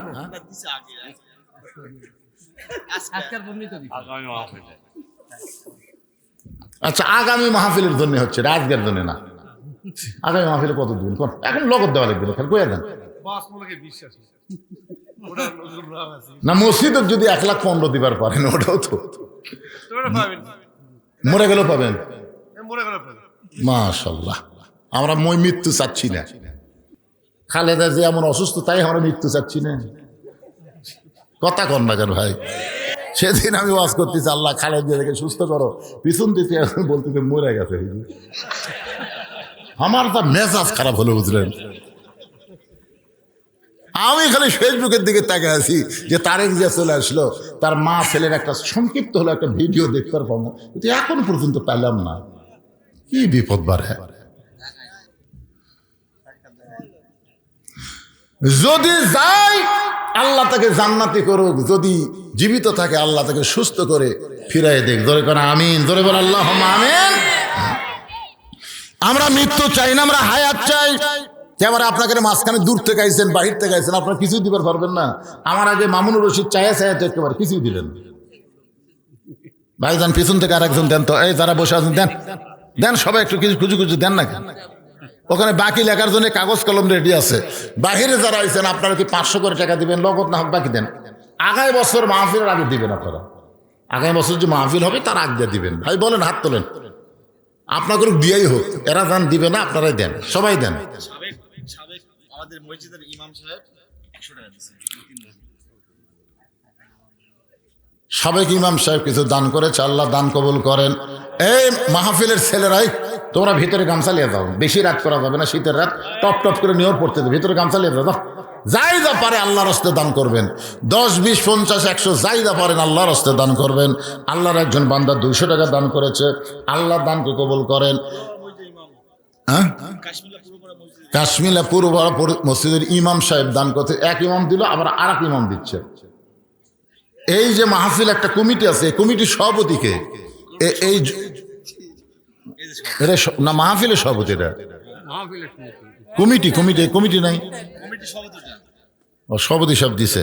ভাই আপনি কিছু কন্ত দিকে কমিটির সদস্য আলফাজ সাহেব 200 টাকা দান করছে, আল্লাহ তার দানকে কবুল করেন। আজকের মাহফিলের সম্মানিত সভাপতি, জোরে বলেন মারহাবা। পকেটের মধ্যে হাত ঢুকাছে, একটু বেশি বেশি করে বার করুক। করজবাড়ির মুফাজ্জল সাহেব 500 টাকা দান করেছে, আল্লাহ তার দানকে কবুল করেন। এটা সভাপতি সাহেবের দান হলো। নগদ চাচ্ছি না তো, বাকি দেন, বেশি দেন, বাকি দেন। হ্যাঁ, প্রসাদকালীর খোকন 400 টাকা দান করেছে, আল্লাহ কবুল করেন। সভাপতি সাহেব 1000 টাকা দান করছে, আল্লাহ তার দানকে কবুল করেন। জি,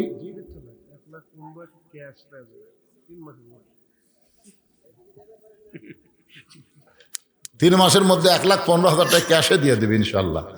আল্লাহ আমরা দোয়া করি, ভাই যাবার চাইছিল, এই দোয়াটা তাকলিয়েই আমরা করবো, কি কোন করার দরকার নাই না। এই জন্য এই সবাই একটু জিকির করেন, বসেন, মহব্বতলে বসেন আর জিকির করেন। লা ইলাহা ইল্লাল্লাহ, লা ইলাহা ইল্লাল্লাহ, লা ইলাহা ইল্লাল্লাহ, লা ইলাহা ইল্লাল্লাহ, লা ইলাহা ইল্লাল্লাহ, লা ইলাহা, লা ইলাহা ইল্লাল্লাহ মুহাম্মাদুর রাসূলুল্লাহ। আল্লাহ নবী বলেন আলী, সঙ্গে সঙ্গে হযরত আলী লাব্বাইক ইয়া রাসূলুল্লাহ। আলী মুস্কি মুস্কি হাসতেছে, আল্লাহ নবী তখন বললেন, আনা মাদিনাতুল ইলমি ওয়া আলিউ বাবুহা, আমি হচ্ছে এলেমের শহর, আলী হচ্ছে তার দরওয়াজা। ধরে কন্যা সুবহানাল্লাহ। রাসূল কি বলতেছেন? আমি হচ্ছে এলেমের শহর, আলী হচ্ছে তার দরওয়াজা। আমি নবী যখন থাকবো না, আমার সমস্ত জ্ঞান যার মাধ্যমে প্রকাশ পাবে তার নাম হলো হযরত আলী। ধরে কন্যা সুবহানাল্লাহ। একবার হযরত ওমর ফারুক জেরুজালেমে গেছিলেন, ইতিহাস সবাই জানে। এই একটু মনোযোগ দিয়ে শোনেন, জুব্বাটা নবী কেন দিবে, কি জন্য দিবে, একটু শোনা দরকার। তো মেয়েদের মধ্যেও কালেকশন কে যাবে? মেয়েদের মধ্যে আদায় কে করবে? হ্যাঁ, আমার মায়েরা দেন, আদায় করেন, মা আপনারা আদায় করেন। তবে খুব খেয়াল করবেন, একের মাহফিলের বিশ্বস্ত লোক কিন্তু ওখানে যাওয়া লাগবে। কারণ এখন তো খুব খোর, ইয়াবা খোর, গাঁজা খোর, এ খোর, সে খোর, এরা মেয়ে মানুষের মধ্যে আদায় করে একদিক দিয়ে চলে যায়, বুঝলেন? এই জন্য আপনাকে বিশ্বস্ত লোক ওখানে থাকেন, অন্য কেউ যেন মেয়েদের মধ্যে ঢুকতে না পারে। মেয়েরাই মেয়েদের মধ্যে আদায় করবে। আপনাদের মধ্যে যে আদায় করার ব্যাগগুলো, সে কোথায় গেল? ব্যাগগুলো এখানে জমা দেবেন। একটু মনোযোগ দিয়ে শোনেন। ওমর ফারুক জেরুজালেমে গেলেন। আপনারা সকলেই জানেন, যাওয়ার সময় ওমর ফারুক এক সময় রাখালকে উপরে উঠায় দেয়, আবার নিজে নাইমা রশি ধরে উঠে টানে। কিন্তু এমন মুহূর্তে জেরুজালেম ওমর ফারুক গেলেন, তখন রাখাল আছে উটের পিঠে, আর ওমর ফারুক নিচে দাঁড়িয়ে আছে।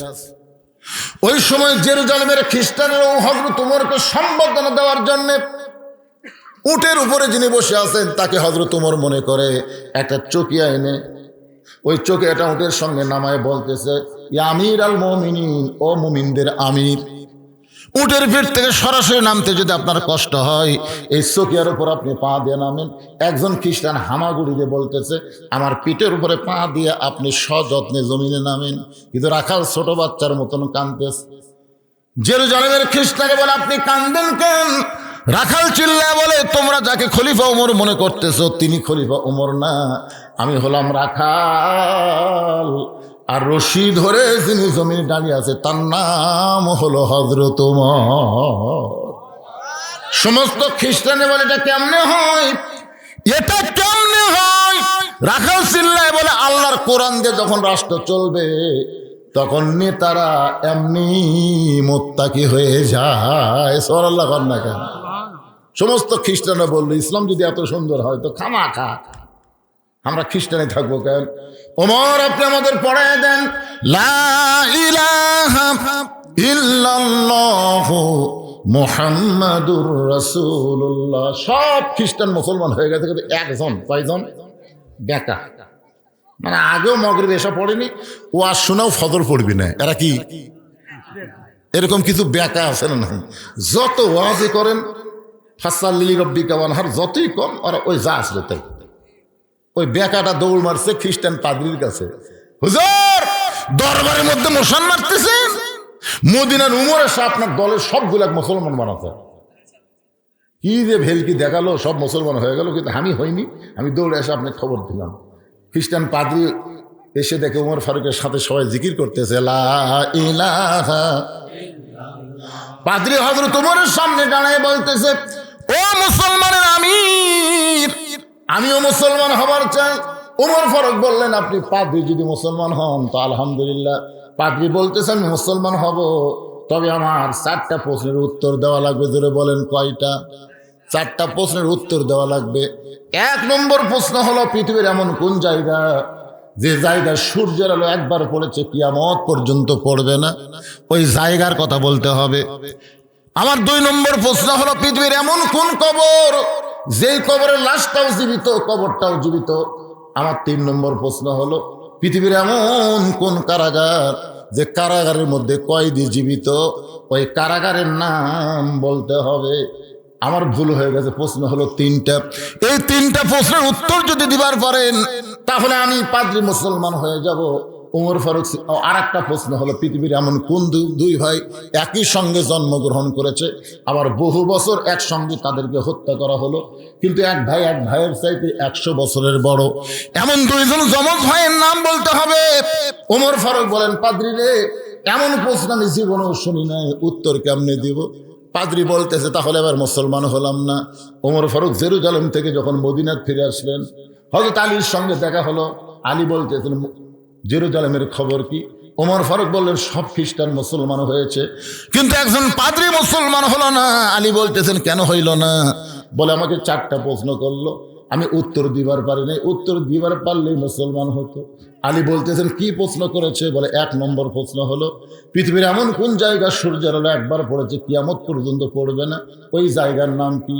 আলী বলতেছেন আপনি কি জানেন না মুসা নবী যখন সাগর রাস্তা পাইলেন ওই সময় সূর্যের আলো সাগরের তলে পড়ে গেল, আর ফেরাউন যখন সাগরে নামলো ওই যে পানি একত্র হয়ে গেছে, কিয়ামত পর্যন্ত সাগরের ওই তলদেশে আর কোনোদিন সূর্যের আলো পড়বে না।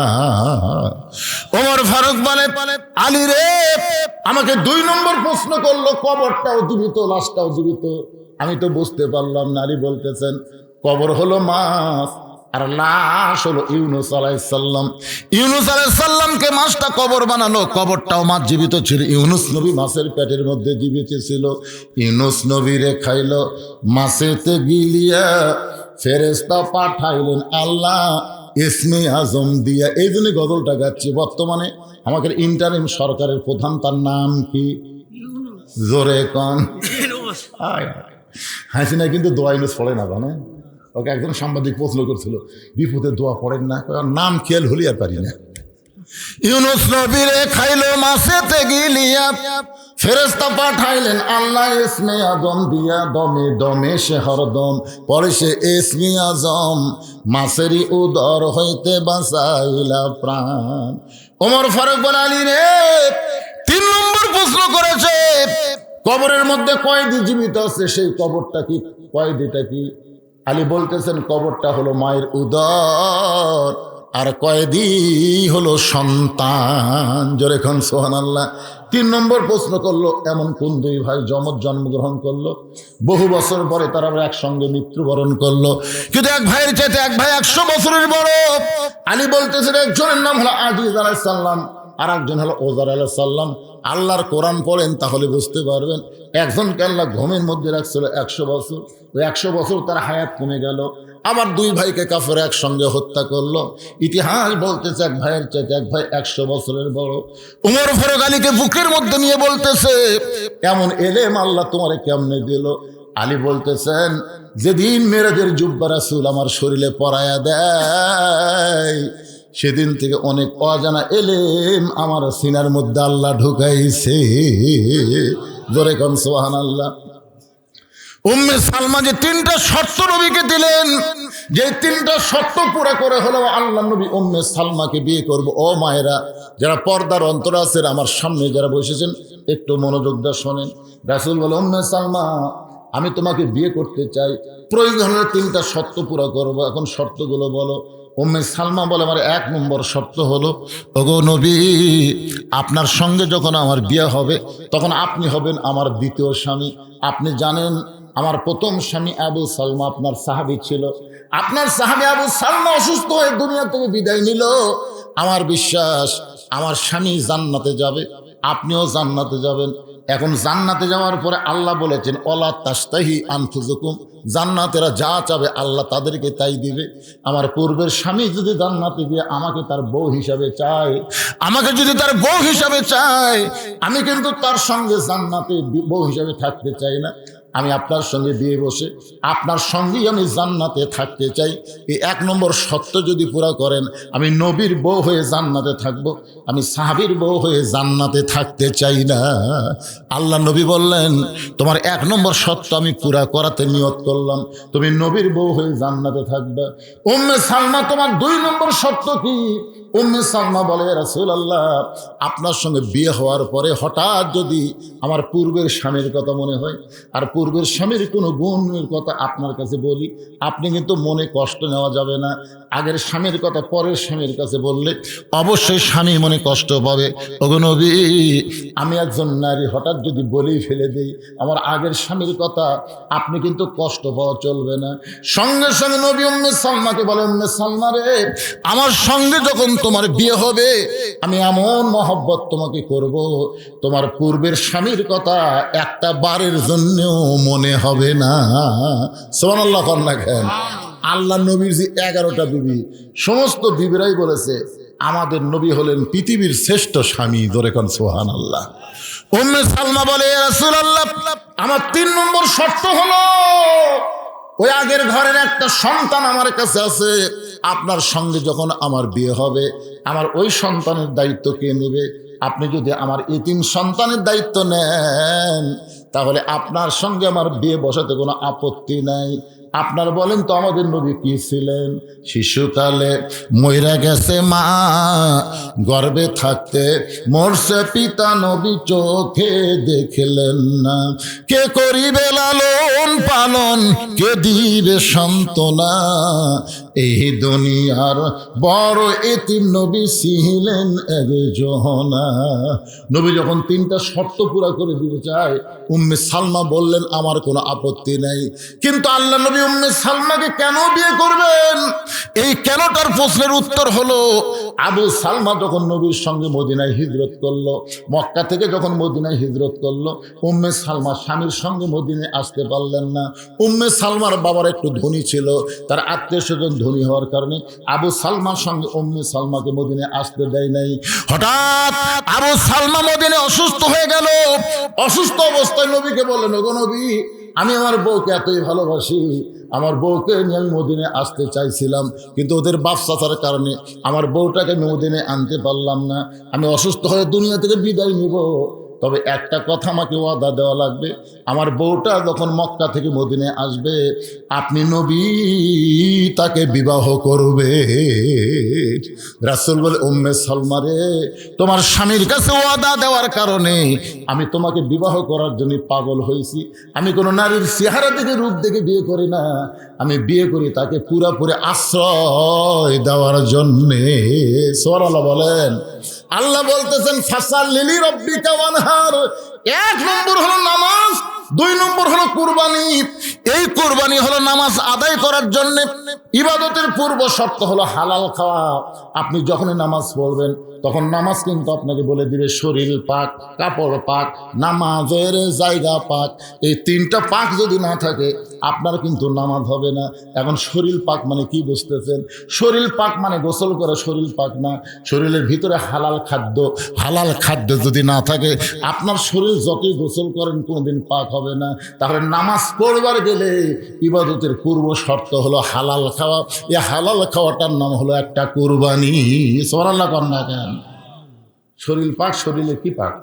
কাপড় পাক। যে কাপড় পরে নামাজ পড়বেন এই কাপড় কি হওয়া লাগবে? হালাল টাকা দিয়ে কিনা লাগবে রে।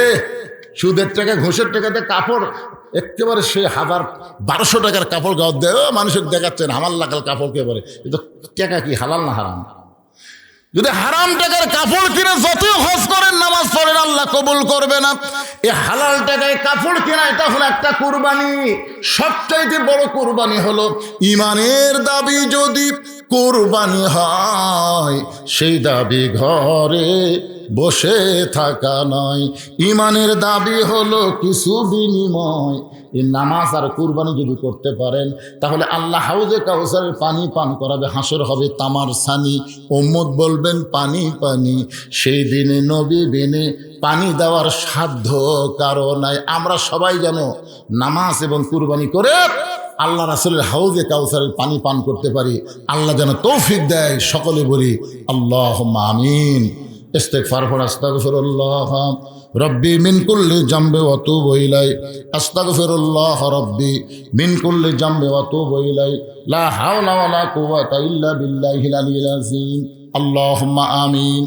আয় আল্লাহ তাআলা, টপ টপ করে নিয়র পড়তেছে কঠিন শীতের ভিতরে তোমার পাগল বান্দা বান্দিরা আরামের বাড়ি ঘুমকে বাদ দিয়া কোরআন হাদিসের মহব্বত কলিজার মধ্যে নিয়ে এই জান্নাতের বাগানে বসে বসে কোরআন হাদিস আলোচনা শোনার শেষে আমি গুনাহগারের সঙ্গে রহমতের দরজায় ফকির হয়ে দোকানা হাত তুলেছি। আল্লাহ মেহেরবানি করে আজকের মাহফিল আমাদের সকলের হেদায়েতের জন্যে, নাজাতের জন্যে, জান্নাতের জন্যে কবুল করো।